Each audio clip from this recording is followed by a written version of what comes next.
Hello YouTubers.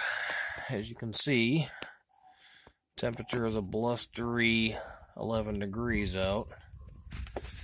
This video is an update of the homemade chicken water that I just released onto YouTube.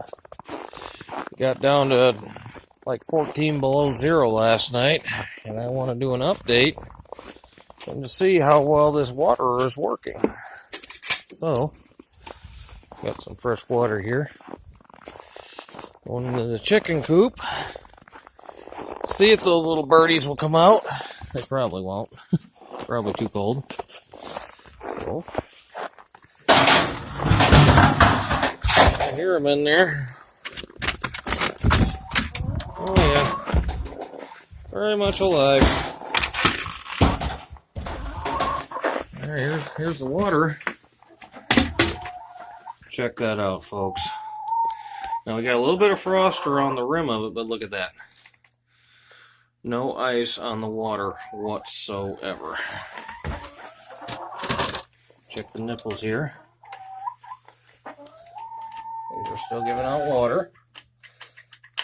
So, here's your proof.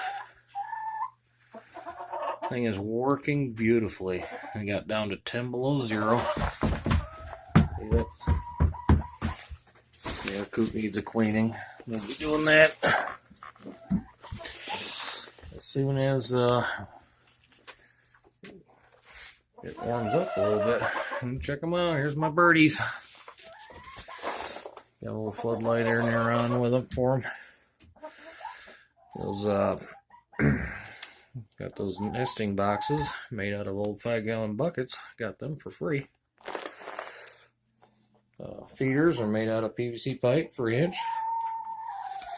I made those. And that little trough there is for calcium carbonate for their eggshells.